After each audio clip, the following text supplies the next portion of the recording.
ವಾಲ್ಮೀಕಿ ಅಭಿವೃದ್ಧಿ ನಿಗಮದ ಹಗರಣ ಕೇಸ್ಗೆ ಸಂಬಂಧಪಟ್ಟಂತೆ ಆರೋಪಿಗಳು ಮತ್ತೆ ಕೆಲಸಕ್ಕೆ ಹೋಗ್ತಾ ಇದ್ದಾರೆ. ರಾಜೀನಾಮೆ ಕೊಟ್ಟವರು ಸಚಿವರಾಗಿದ್ದಾರೆ ಅಂತ ಹೇಳಿ ಮೃತ ಚಂದ್ರಶೇಖರ್ ಪತ್ನಿ ಕವಿತಾ ಹೇಳಿಕೆ ನೀಡಿದ್ದಾರೆ. ಆದರೆ ನಮ್ಮ ಕುಟುಂಬಕ್ಕೆ ನ್ಯಾಯ ಸಿಗಲೇ ಇಲ್ಲ.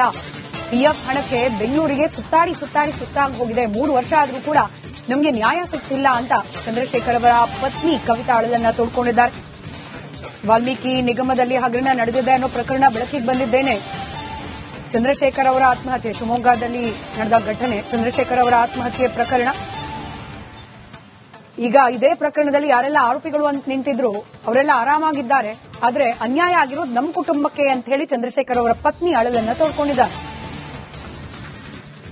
2024ರಲ್ಲಿ ವಾಲ್ಮೀಕಿ ಅಭಿವೃದ್ಧಿ ನಿಗಮದಲ್ಲಿ ಸುಮಾರು 187 ಕೋಟಿ ರೂಪಾಯಿಯ ಹಗರಣ ನಡೆದಿತ್ತು. ಈ ಹಗರಣವನ್ನ ಒಂದು ಪತ್ರದ ಮುಖಾಂತರ ಜನರಿಗೆ ತಿಳಿಸುವಂತ ಕೆಲಸವನ್ನ ಮಾಡಿ ಈ ವಾಲ್ಮೀಕಿ ಅಭಿವೃದ್ಧಿ ನಿಗಮದಲ್ಲಿ ಭ್ರಷ್ಟಾಚಾರ ನಡೆದಿದೆ, ಇದರಲ್ಲಿ ಸಚಿವರು ಸಹ ಸೇರಿದಂತೆ ಅಧಿಕಾರಿಗಳು ಭಾಗಿಯಾಗಿದ್ದಾರೆ ಅಂತೇಳಿ ಪತ್ರವನ್ನ ಬರೆದು ಶಿವಮೊಗ್ಗದ ಚಂದ್ರಶೇಖರನ್ ಆತ್ಮಹತ್ಯೆಯನ್ನ ಮಾಡ್ಕೊಂಡಿದ್ರು. ಚಂದ್ರಶೇಖರನ್ ಕುಟುಂಬ ಇವತ್ತಿಗೂ ಸಹ ಪ್ರಕರಣದಲ್ಲಿ ಸಂಬಂಧಪಟ್ಟಂತೆ ನಮಗೆ ನ್ಯಾಯ ಸಿಕ್ಕಿಲ್ಲ ಎನ್ನುವಂತ ಅಳಲಲ್ಲಿ ಕೊರಗ್ತಾ ಇದೆ. ನಮ್ಮ ಜೊತೆಗೆ ಮಾತಾಡಲಿಕ್ಕೆ ಮೃತ ಚಂದ್ರಶೇಖರನ್ ಅವರ ಪತ್ನಿ ಕವಿತಾ ಅವರಿದ್ದಾರೆ, ಅವರನ್ನು ಮಾತಾಡಿಸ್ತೇನೆ.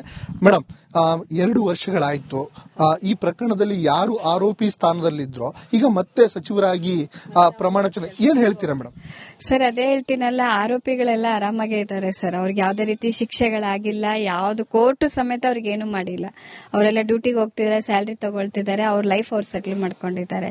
ಬಟ್ ನಾವು ತೀರ್ಕೊಂಡವರು ಬಡವ್ರ ಹಣ ಹೊರಗಡೆ ಬರಲಿ ಅಂತೇಳಿ ನಮ್ಮನೆಯವ್ರ ಜೀವ ಕಳ್ಕೊಂಡ್ರು.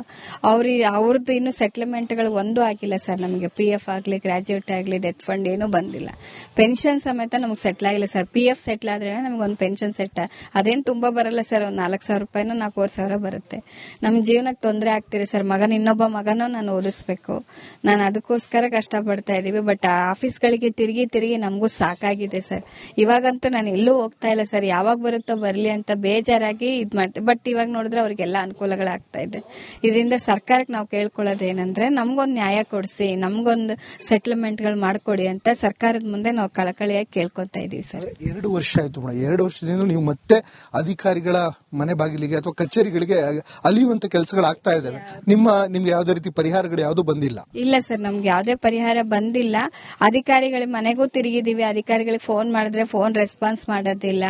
ಆಫೀಸ್ಗಳಿಗೂ ಓಡಾಡಿ ನಮಗೂ ಬೇಜಾರಾಗಿದೆ sir. PF commissioner office, head ಆಫೀಸಿಗೆ ಸಮೇತ ಕಂಪ್ಲೇಂಟ್ ಕೊಟ್ಟಿದೀವಿ ಸರ್. ಅದಕ್ಕೂ ರೆಸ್ಪಾನ್ಸ್ ಮಾಡ್ತಾ ಇಲ್ಲ ಸರ್ ಅವರು.